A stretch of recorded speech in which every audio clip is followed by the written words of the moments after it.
Hello, everyone. Thank you for coming to this very special webinar. Humanity Rises, Why Resistance Matters Now More Than Ever.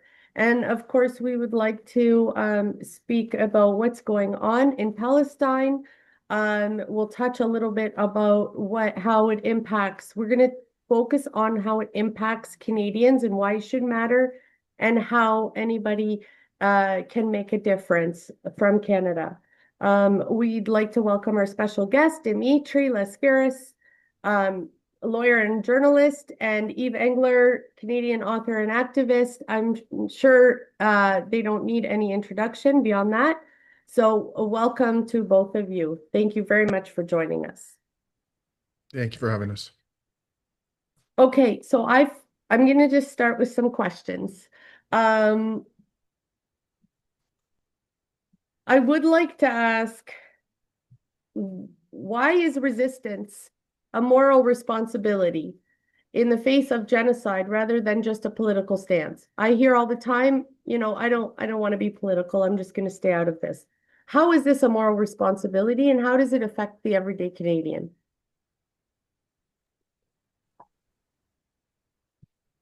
I'm happy to. Whoever wants to go.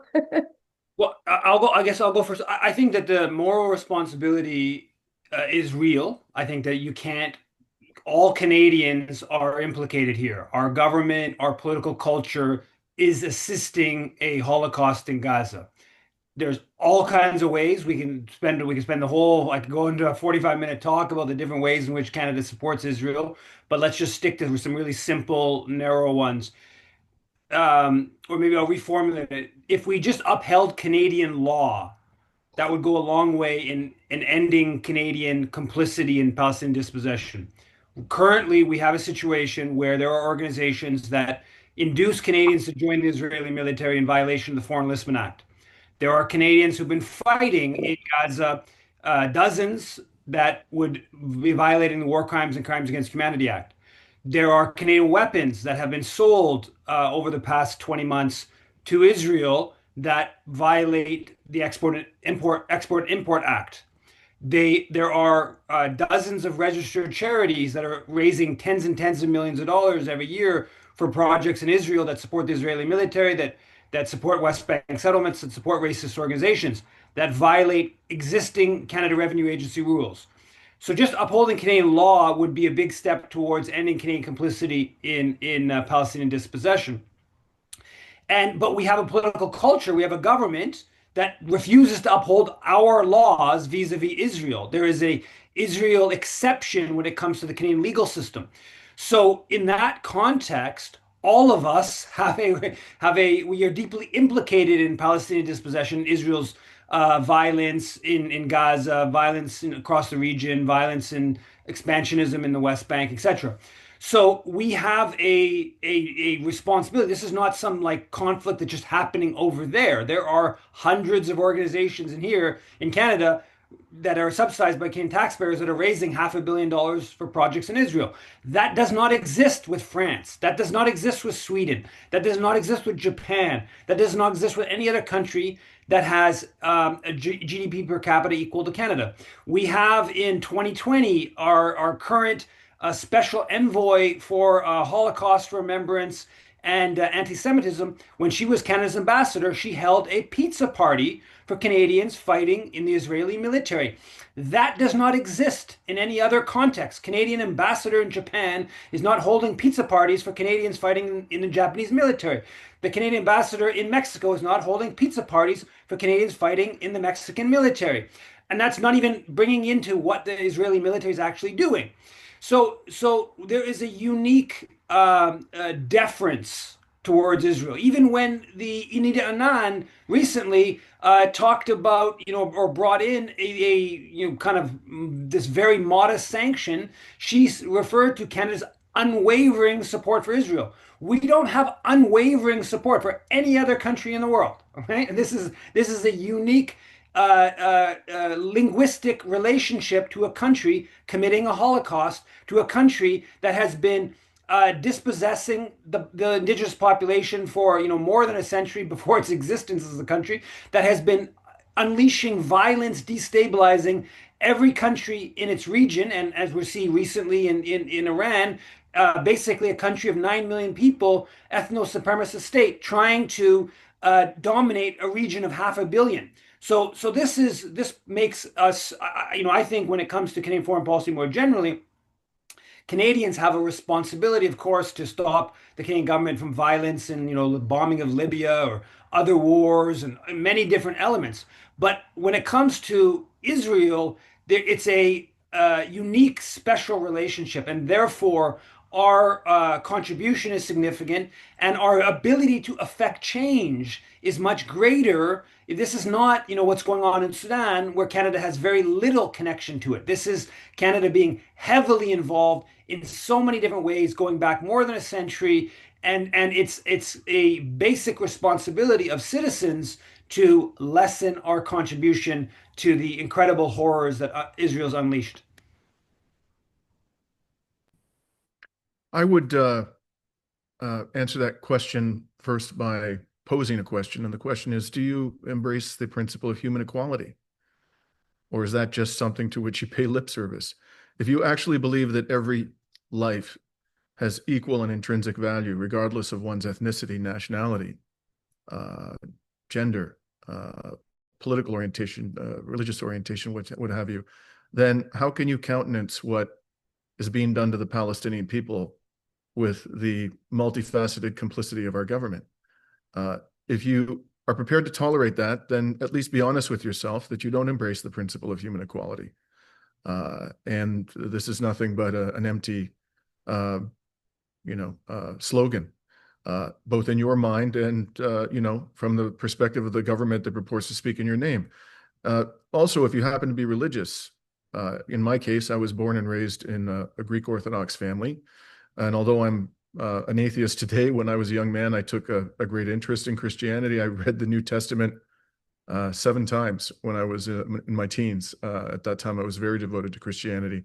So I'm quite familiar with the teachings of Jesus of Nazareth. And, I have no doubt in my mind that he would unquestionably, unhesitatingly be standing side by side with our comrades in Palestine and defending him on pain of death. He would be risking his own life to do that. The fundamental core tenet of Christianity is compassion for and the defense of the oppressed. And either you believe in those values or you don't. I understand, although I don't know nearly as much about the other major religions, Judaism and Islam, and so forth, as I do about Christianity. I understand that this is also a core principle of those religions as well.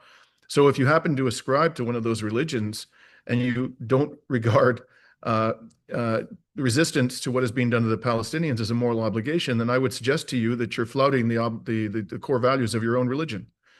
So do you take these religions seriously or don't you? As Yves has indicated, and we could go on for hours talking about the many ways in which our government contributes to the suffering of the Palestinian people, not only tolerates it, but actively contributes to it. I'll simply add that, we pay taxes to this government. We elect this government. We, the citizenry, we fund their political campaigns. We pay their salaries, those who end up in elected office, and they're helping to perpetrate a genocide. So we actually are complicit ourselves if we do nothing, because the people we've empowered, and we continue to empower every day, are actively participating in a genocide. Now, I want to say another word about one sort of the selfish reasons for which one might want to defend the Palestinian cause. If the core values of your religion don't appeal to you, if they don't convince you you have a duty to resist this, if your religious convictions don't convince you that you have a duty to resist this, your self-interest should convince you that you have a duty to resist this. Quite simply, we are, as a country, our credibility on the international stage is being eviscerated because we continue to support what every person of conscience understands to be a genocide. And this will have very negative repercussions for our government's ability to work effectively with other peoples, nations, and governments in the years ahead. Furthermore, I cannot stress this enough. If we allow our governments to get away with this, the most brazen, audacious genocide in human history, it isn't the worst in terms of the number of dead, at least at this stage. I readily acknowledge that. But has anybody ever committed genocide with such audacity as this? The Israelis are virtually bragging about what they're doing. They're posting evidence on the internet and with delight, with mirth, advertising to the whole world how they are inflicting pain and suffering upon Palestinians, including in particularly Palestinian children. And our governments are enabling this. And if we allow them to get away with this, I tell you, my friends, we're next.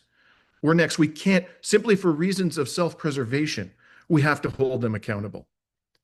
So I can't stress enough that for whether it's your religious convictions, whether it's just your political belief in human equality, whether it's your sense of self-preservation, from whatever perspective you're coming at this, we have a duty to resist this, and we all have the capacity to make some contribution to the resistance in some way. Some can contribute more than others, but there's nobody who has no ability to contribute to the resistance.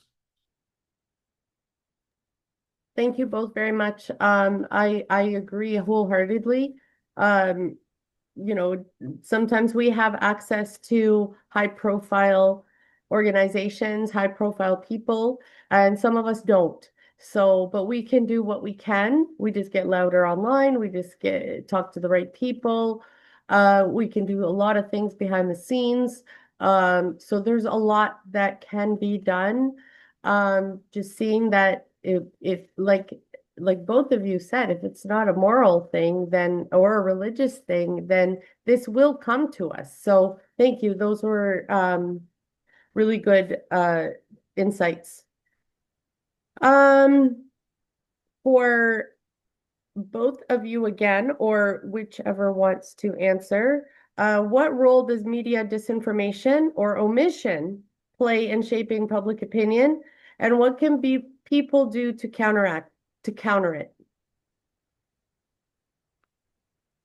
Well, I think if you need evidence that the corporate media have a vast influence, unfortunately, it seems to be declining day by day because people are becoming increasingly cognizant of the dishonesty of the corporate media. But if you need any proof that the corporate media continues to to have considerable influence over public opinion, it's the fact that billionaires are willing to invest vast amounts of money in these money-losing enterprises. Why do they do that?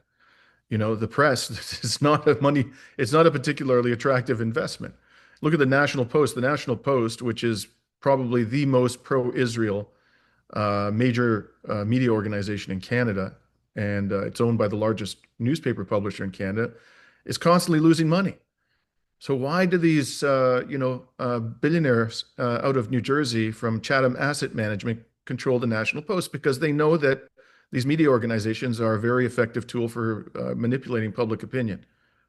So I think the first way we resist the sort of prerequisite to all resistance in our society is to correct the misinformation that's being disseminated about this genocide and to help inform our citizenry about the basic facts. There appear to be a shocking proportion of Canadians, to be perfectly blunt about it, who continue to be woefully misinformed about this genocide. I say that because there's a lot of people who simply are doing nothing about it. And frankly, I think it's a national disgrace. There are millions of Canadians who are investing tremendous amounts of their time and energy and have been from day one to defend the Palestinian people, but there are even more, as far as I can tell, who are doing nothing. So I'm going to give them the benefit of the doubt and assume that they actually do care about human equality and suffering of the oppressed, but they just don't understand what's going on. So the key is to inform them, and then we can build upon that and mount a real resistance to this genocide. Yeah, I would just add, I mean, it's clear, obviously, that the media's anti-Palestinian bias is central factor in the fact that the Canadian government can justify the unjustifiable. There's money, I mean, you see it very clearly from the pro-Israel side and how much resources and energy they put into trying to shape and the narrative or criticize media outlets that provide a bit of perspective to the Palestinians, etc.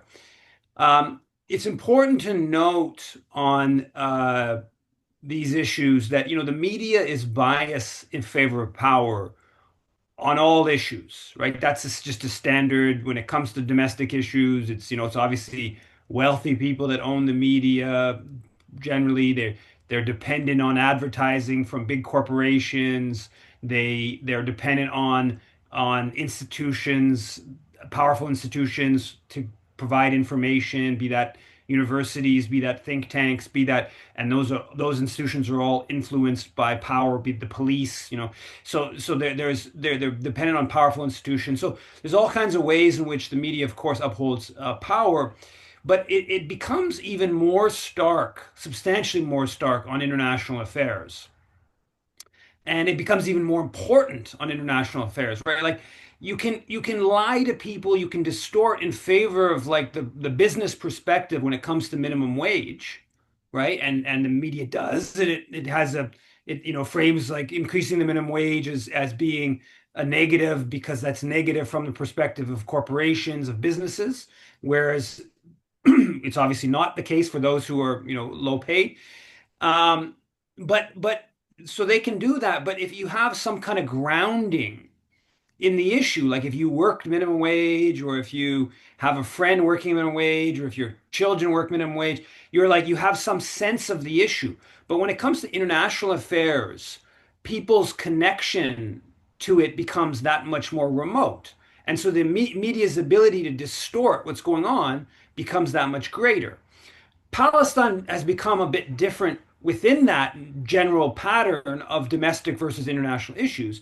And as a general pattern, the narrowness of debate on international issues is much, much more narrow than on domestic issues. There aren't structures, institutions that are countervailing forces that there are in domestic issues. The most obvious thing would be, there's the power of corporations, but labor unions provide some degree of a countervailing force to the power of corporations, and that filters all through the media sphere, the political culture, etc.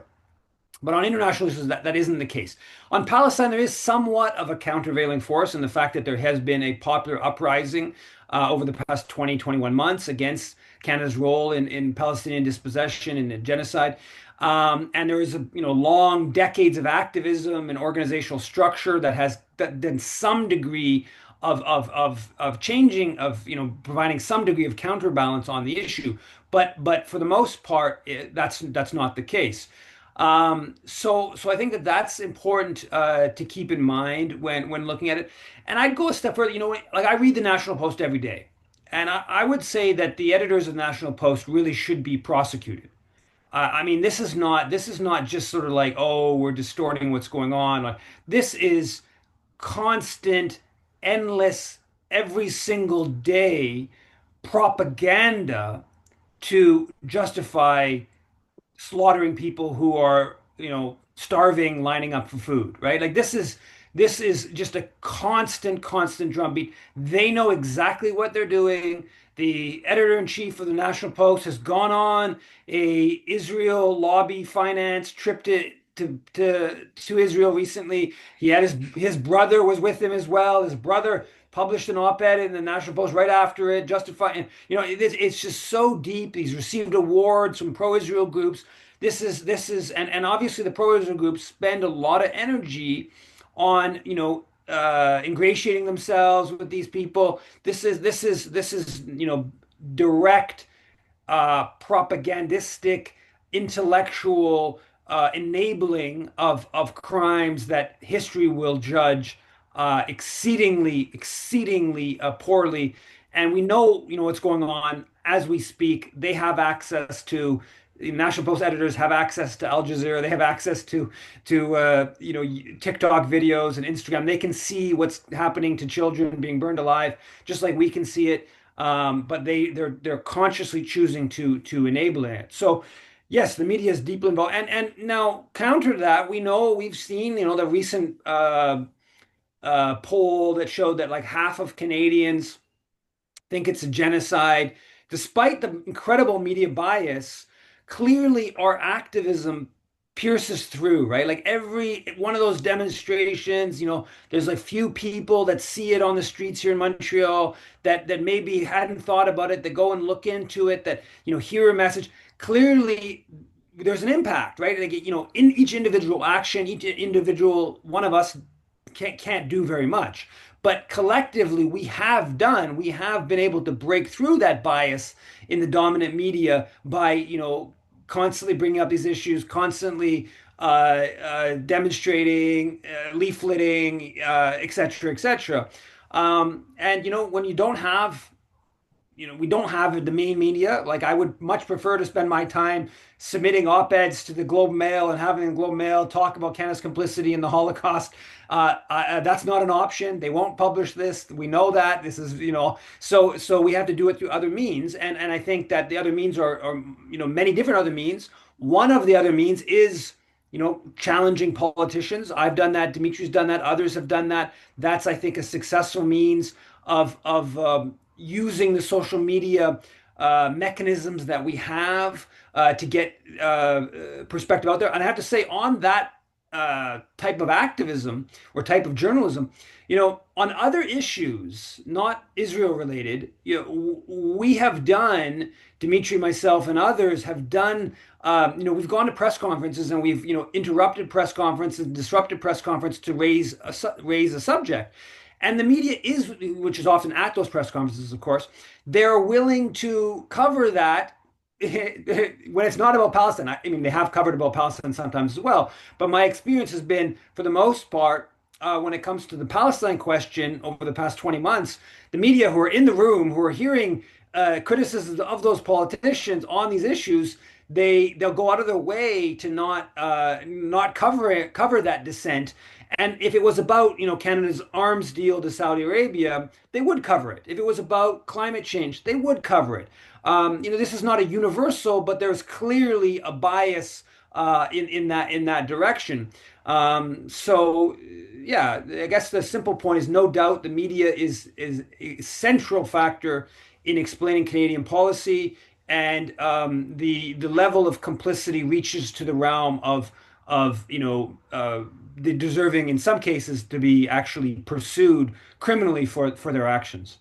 Can I just add something to that last point? Guys, I think that Yves is absolutely correct to raise this. Some of you may know that the Nuremberg tribunals prosecuted two Nazis for propaganda activities. One of them was Julius Streicher, was the editor of the German anti-Semitic newspaper titled Der Stürmer, and the core function of Der Stürmer was to spread anti-Jewish propaganda.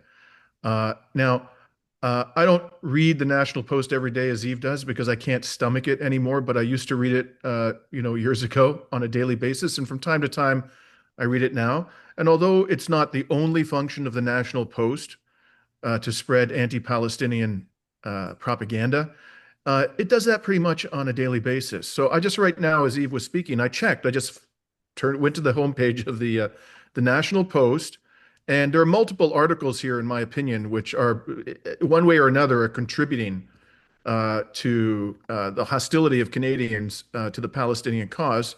But one of them in here has the title, "The Hamas Recruits Teenagers by Stealing Food and Controlling Supply, Some Experts Say." Now, the obvious intention of this propaganda line, which has been drummed into the heads of people by the Israeli government from the outset of this genocide, is to justify the withholding of humanitarian aid from the Palestinian people. That's what this is designed to do. In other words, to facilitate the mass starvation of the Palestinian people. Julius Streicher was convicted and was hung by the neck until he was dead. I think at a bare minimum, the editors of the National Post should be tried, convicted, and spend the rest of their decrepit, stinking lives in a jail cell at The Hague. 100%. If they don't deserve the same fate as Julius Streicher, they certainly deserve serious prison time.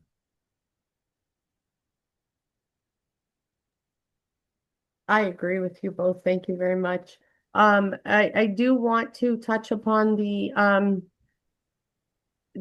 occupied Palestinian territories besides Gaza, the genocide in Gaza. Then they've upscaled their ethnic cleansing, their destruction, their suffering. I heard of Palestinians trying to go hurdle the wall to get to a job in construction, falling, becoming paralyzed, getting sniped by the IOF. So could either one of you touch upon that a little bit, because it's the genocide should have most of our attention, but they're also, anytime we're paying too much attention, like when everything started with Iran, they entered, like, I think 22 towns, cities, and villages in the occupied West Bank.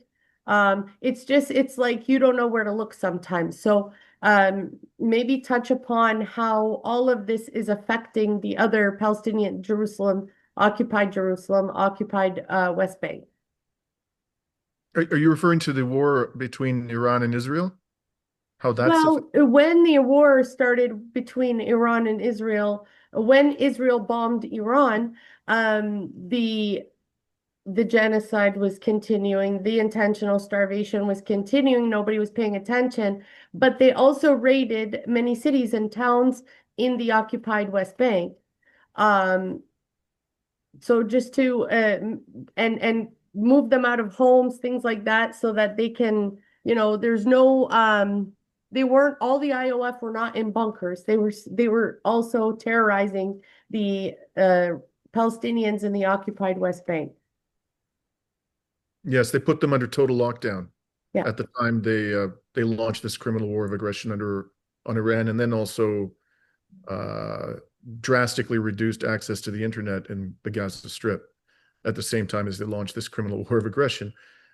So are they exploiting it for exploiting the fact that the world was distracted by this war that they launched in order to intensify their genocide against the Palestinian people? Yes, absolutely.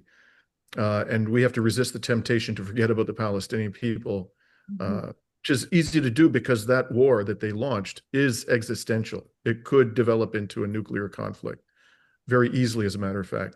But I don't think that's the primary reason why they attacked Iran. I think they would have attacked Iran whether or not they were trying to exterminate the Palestinian people. And they've been trying to do this for decades because, as I've said many times, Israel is basically America's rabid attack dog in a region of the world that has massive fossil fuel resources and is geopolitically very important as the nexus of Africa, Asia, and Europe.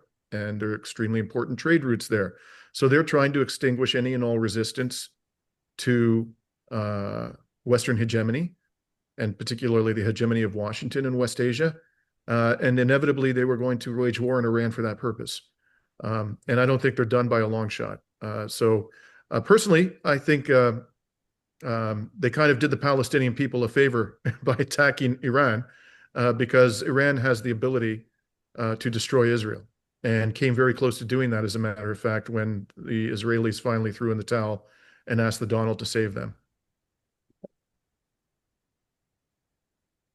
Yves, did you want to add anything to that? No, I don't have anything particularly insightful to add. Okay, so recently the Canadian Labour Congress has written a letter to Mark Carney regarding Gaza, dear Prime Minister Carney, regarding Gaza, and they have this is something the Canadian labor movement, Labor for Palestine, has been pushing for a long time, with the Hot Cargo Kills campaign and the just ongoing messages to them. I know that working with Labor for Palestine, a lot of the unions have been putting in resolutions to arms embargo, BDS, on Israel. So do you think the labor movement at all in general has a role to play? And if they do, how significant is that role in Canada in its current state?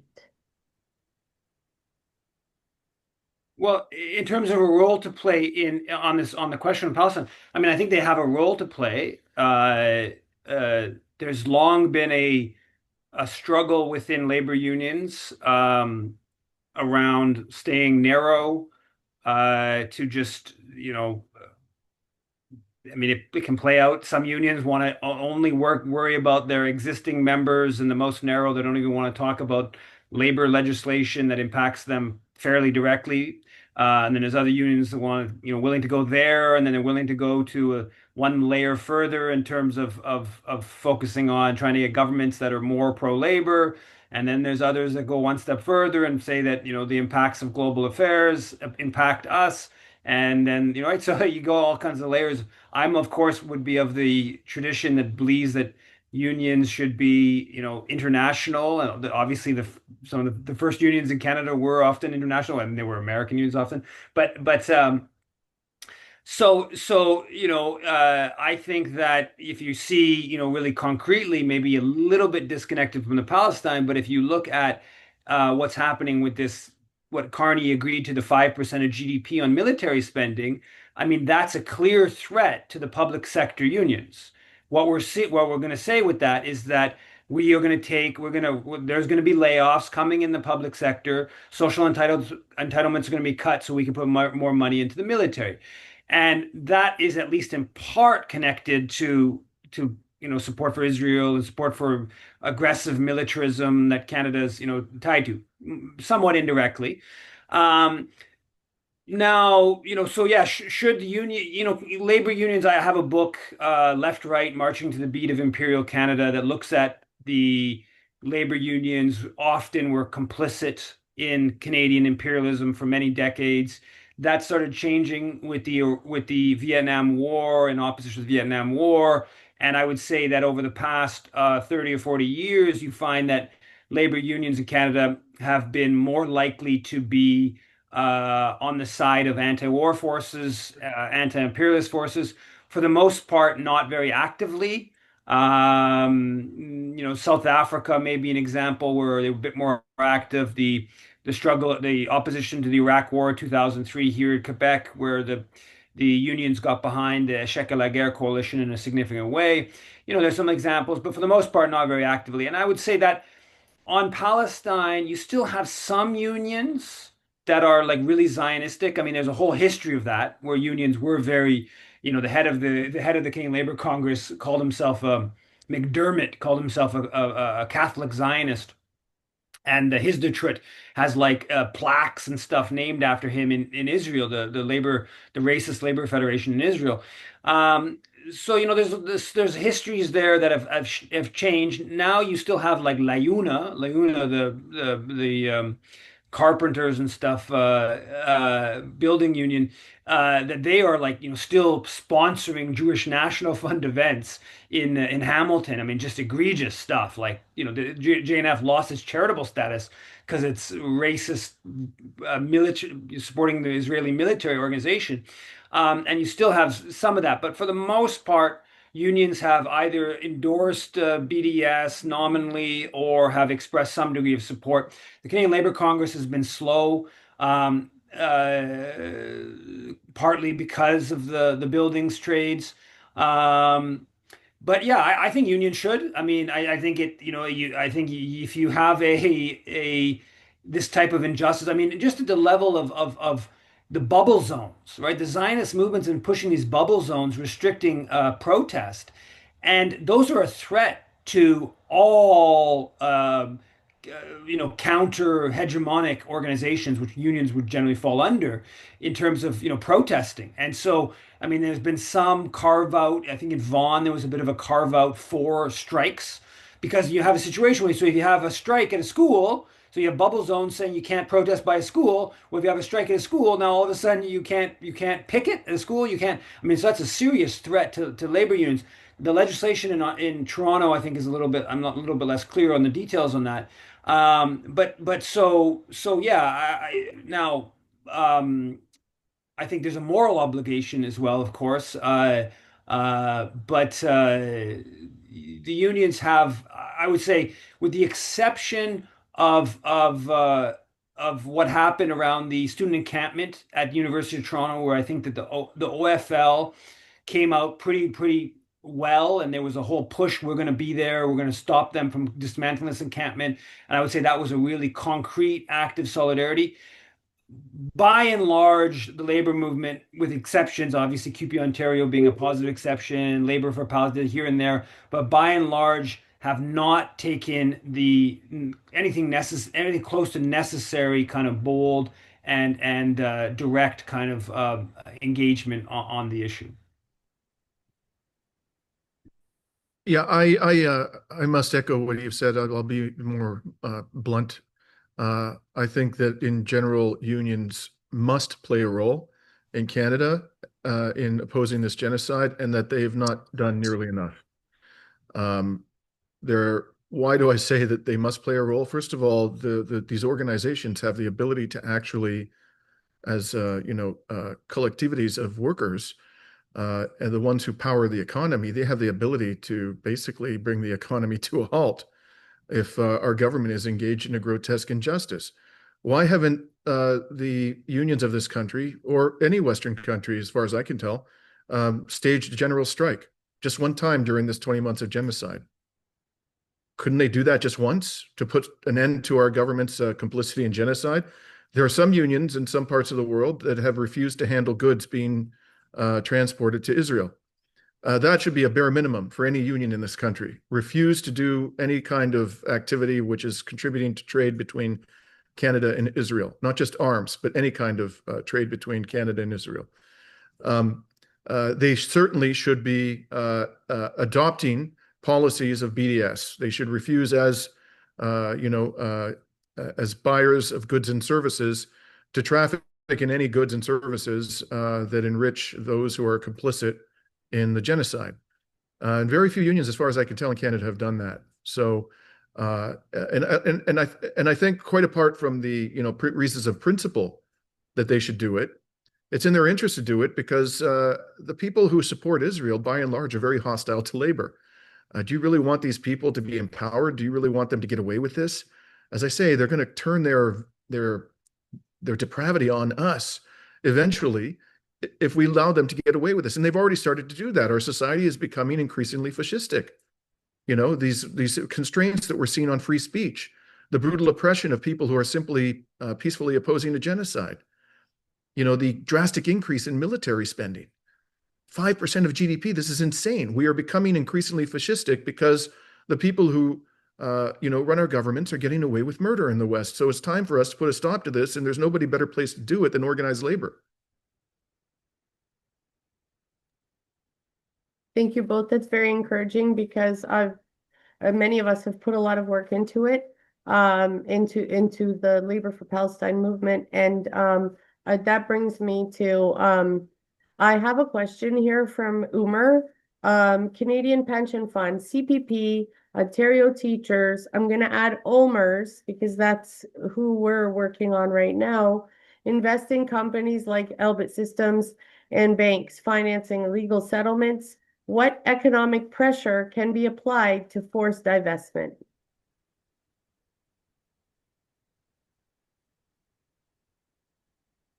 Yves, you want to go ahead?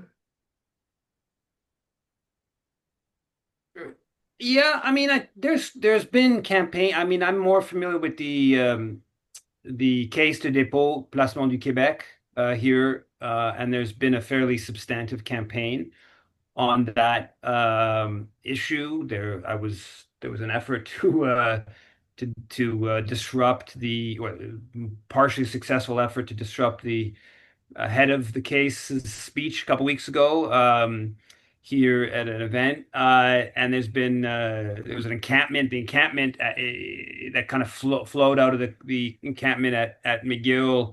That its main focus was that question and all the different companies that the case is invested in that are providing weapons and other forms of support to Israel.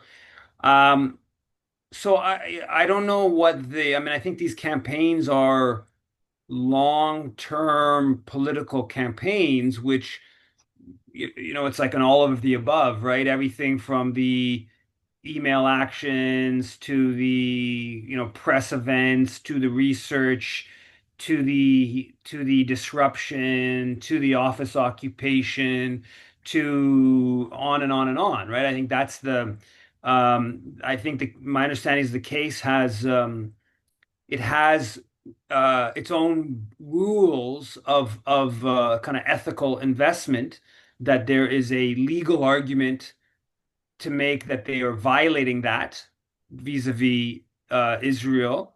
So there is an effort, I understand, of pursuing that, the legal side to that, and I think there's utility in that. But my guess here is that this is more of a, it's a political campaign. It's not going to be easy. If there's an inside, if it's the pension fund of there was the University of Toronto Faculty Association a month ago, 3 weeks ago, voted in favor of divestment. And so that those types of things are kind of the inside, or the members, or a big chunk of the members calling for that is part of it. But yeah, it's just a sort of, I think, multifaceted kind of campaigning, really. And you can do, something on an individual level, and I can tell you about something that I'm doing. It's actually taken a lot of my time in the last few months, and that is I've had a relationship with Scotia Bank for 20 years. And when I became aware of their investment in Elbit Systems, I began to complain vigorously to the people who have been serving me for many years at Scotia Bank. And then I wrote a letter to the CEO of the bank after he got the letter. And I told him, I said, I threatened to take away all of my business, my family's business, from Scotia Bank. So they sent an executive to meet with me in London, Ontario, where I was visiting my son and where I opened up these accounts many years ago. And we sat in a conference room. He's very nice, very courteous. And for, some 45 minutes, he just spewed bullshit. And at the end of it, I looked at him, I said, so basically what you're telling me is your bank is not going to divest from Elbit Systems. And he hummed and hawed, and he said, yes, unfortunately, that's what I came to tell you. And I said, okay, I'm done. So I've found another financial institution. It's not a big six bank because they're all complicit in one way or another in this genocide. It took me a while to do that. I had to do a lot of research, make sure that I wasn't just transferring my money to another financial institution that's complicit. And I'm about to effect the transfer of all my life savings, from most of them, from this bank to another financial institution. And then my plan is to send a letter to the CEO telling him that I've severed my relationship with the bank, and then I'm going to publish the letter.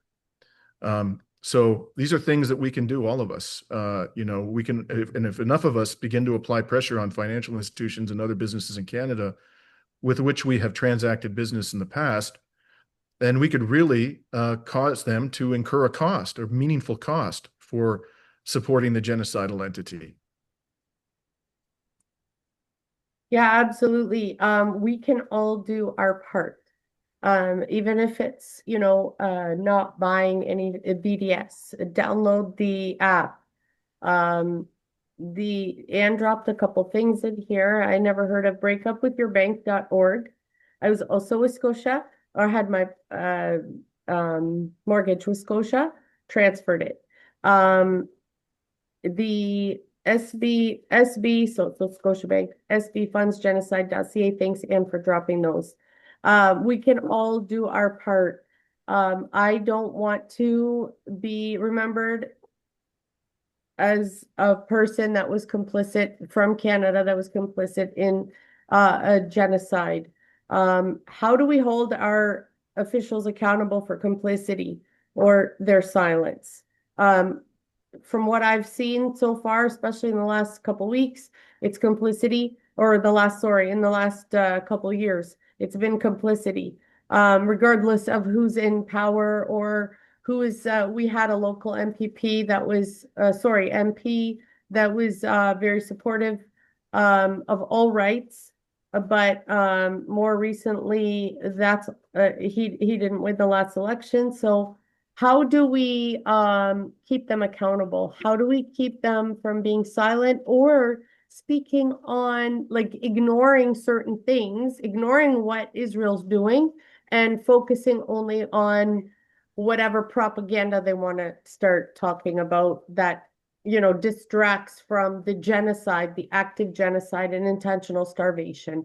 How do we keep holding them accountable? Well, number one, stop voting for them. So, I mean, I just, did it vote for him. Yeah.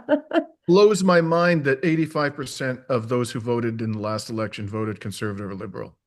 I have to tell you, this is what I don't think I felt more embarrassed to be a Canadian than I did when I saw the voting results. I mean, it may have been in my lifetime, and I've been around for a while, the highest proportion of voters in any election in my lifetime that voted either liberal or conservative. And they did this after some 18 months of open, in your face support for the most publicized genocide in human history. I mean, if this isn't going to cause you to withdraw your vote, I don't know what will. And obviously, this was not a significant factor for 85% of Canadians. It was crystal clear whose side these people were on. They're on the side of the genocidal entity, and they still, they garnered a historic proportion of the votes. It just blows my mind. So please stop voting for them. It's the number one thing you can do. Don't contribute any money to their campaigns, not a cent. Don't take part in their campaign events unless you're going to do what Yves does so superbly well. Okay. And this is the best thing you can do. Embarrass them, get in their face in public and call them out for their support for genocide, disrupt their speeches, give them no peace. If you know where they live, as happened with Melanie Joly here in Montreal, go camp outside of their home several hours a week and make it known to their entire neighborhood that these people have the blood of Palestinian children on their hand. You cannot give them any peace. We all have the ability to do that. And I know, because I do this many times myself, I'm not as prolific in doing as Yves. Yves is like the champion, the Canadian champion of disruption. I cannot urge you enough to follow his extraordinary example. And I know that because I do it too, it's stressful. I get that. You're taking the chance. Although I've never been arrested, I don't know, Yves, if you ever been arrested in the course of a disruption. But you might get, roughed up a little bit by the cops, and people might start booing you, especially if you're at a political campaign event and you're interrupting the star candidate, whatever. It's stressful. But at the end of the day, it's nothing compared to what the Palestinian people have to put up with. Please go out there and embarrass these people. They deserve to be embarrassed and shamed and named in public at every possible opportunity. Yeah, I mean, I agree with that, obviously. But it's all the different campaigning stuff. I think that like the politicians have been, it's outrageous the fact there's not like a liberal MP that's resigned, for instance, right? My friend who was in the student union executive with me 20 years ago, Samir Zuberi, who's a liberal MP who was part of the protests against Netanyahu back in 2002. He's just continued on, like, uh, but so there's, but I think there is also like there has been some effect, right? I think that the shaping the NDP, some of the supporting the vote for Palestine, getting liberal MPs to there's an effect. It's far, far, far from what should be, but there has been an effect within liberal circles. Now, yeah, what more can we do? How do we do it? There's no easy answer to it, but it's just work. It's just more and more work in terms of targeting them. Is it occupying offices? Is it leafleting in front of their office every day for however long? Is it different, they have events, right? Especially now this time of year, local MPs have events, public events, often outside, right? So there's lots of opportunities to go there and ask questions, make things difficult for them, etc. Yeah, thank you. I am proud to have a disruptor on our Zoom right now. My fellow CODEPINKer and disrupted Mark Carney when he was here earlier. So in our city. So that was great to hear. I did miss a question from Tina. I apologize, Tina. Why should the Israelis have nuclear weapons and not Iran? Especially since they would serve as a deterrent, since all the Israelis do is commit war crimes against most of their neighbors. What should happen to the IAEA, a criminal organization that were in cahoots with Israel, who gave them information on the Iranian scientists so they can be assassinated while the supposed negotiations were going on. You want me to go, Eve, or you want to go? Go ahead. Go ahead. Look, I did a piece on Reason to Resist a couple of months ago where I argued that Israel's nukes is the greatest danger confronting humanity today. They have potentially as many as 150 to 200 nuclear weapons.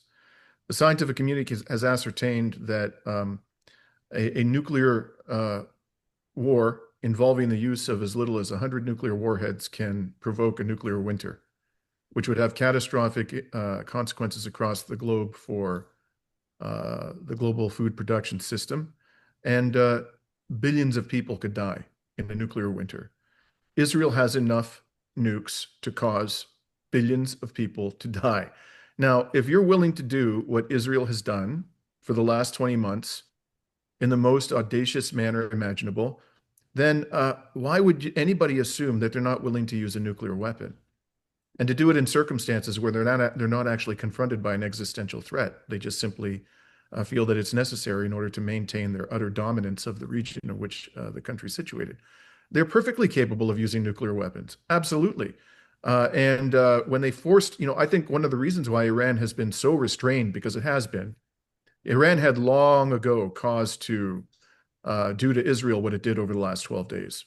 The murder of Iranian nuclear scientists, the assassination of Qasem Soleimani, the top general in Iran, the fomenting of terrorism within the Islamic Republic. I could go on and on. So they restrained themselves for decades because I think for a number of reasons, one of which was they were concerned about getting nuked. But finally, they got put in a position where they had to do something. They could not refrain from attacking Israel any longer. And I think the greatest risk that we all confronted over the past 12 days, because Israel was getting hammered, is air defenses cannot stop Iranian missiles from doing massive damage to the country. That's absolutely clear. And it was entirely possible that they were going to nuke Iran. Why are we putting up with this? I mean, we're playing Russian roulette here. There should be immense pressure on our government to force Israel to surrender its nuclear arsenal. And what is probably done now by engaging in this rabid aggression against Iran time and time again is that the Iranians, they may very well now develop a nuclear arsenal, and other states may follow suit. So Israel not only is in and of itself an existential threat to humanity, but in addition, it may be increasing the overall threat of nuclear conflagration by incentivizing other states to develop nuclear arsenals.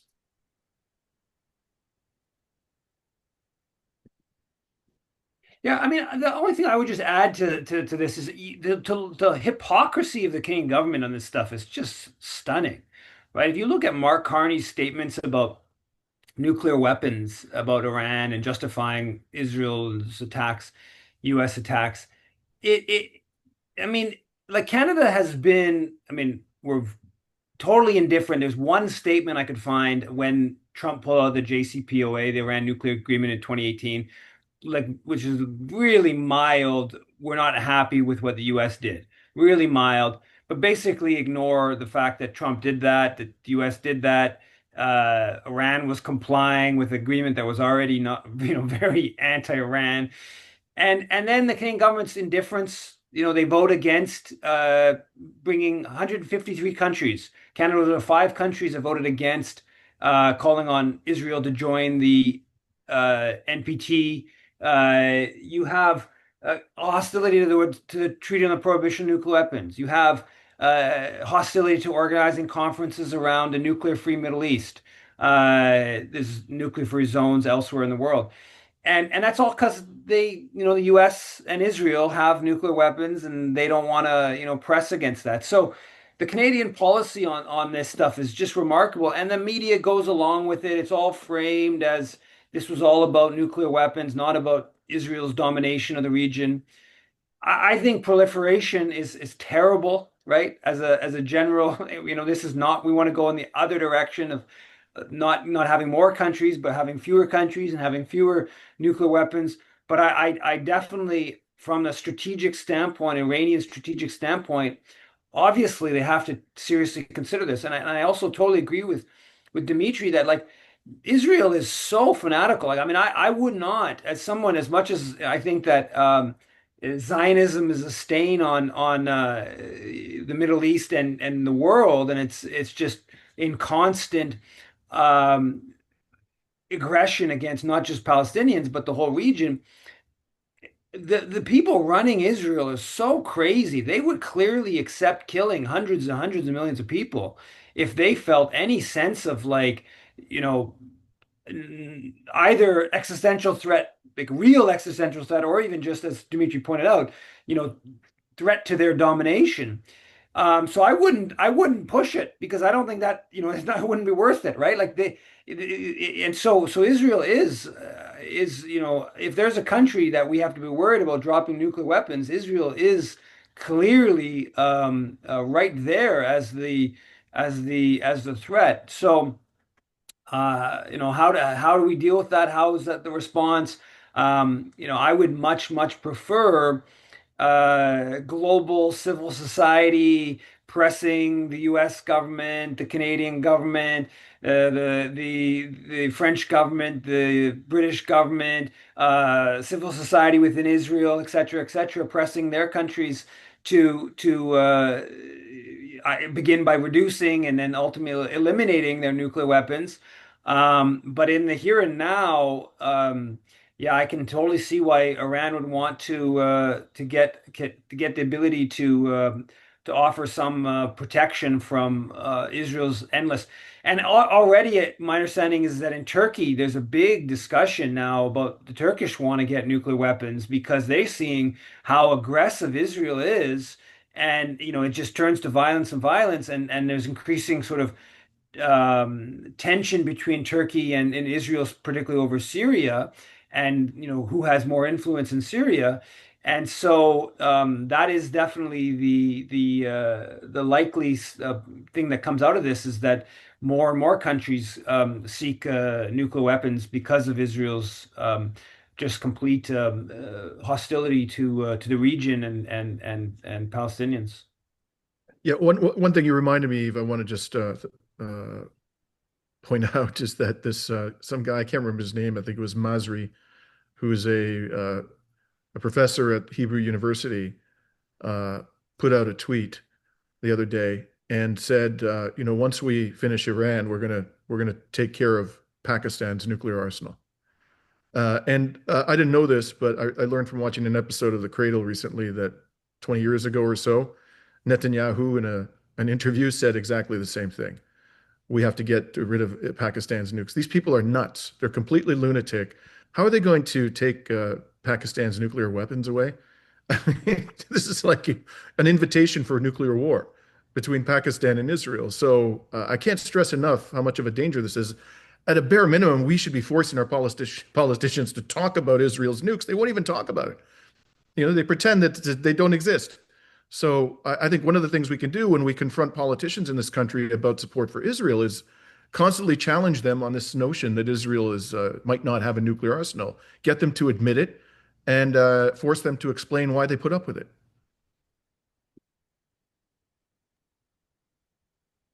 Thank you both very much. Caroline, I apologize. I didn't get to your question, but I think what Yves had talked about earlier with the you know, going to the MPs' offices, going to anywhere we can, leaflet, talk to them, and then top it off with talk about nukes, talk about Israeli nukes and why they won't admit to it, and pressure them to pressure the government to you know, to talk about that, because I think that I agree with both of you. I think that a fear is a huge reason why our governments are so complicit. They're afraid because they're deranged. So they're afraid that, you know, they don't care. I've seen tweets that said, you know, in the last couple days that said, we'll just maybe we should nuke the US. Um, so I laugh because it seems so delusional, but it's not funny. It's real and it's scary.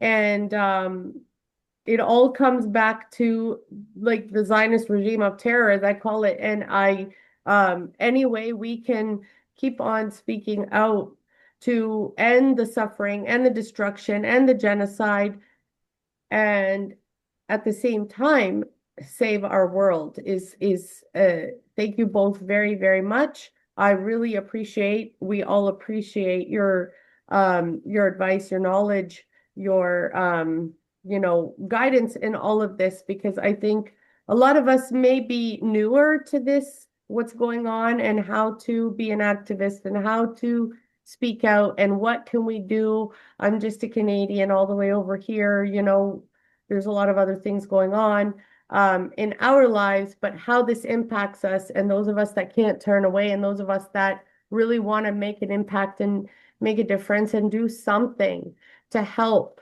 because it's just heartbreaking. The what's going on to people in Gaza, people in the occupied West Bank.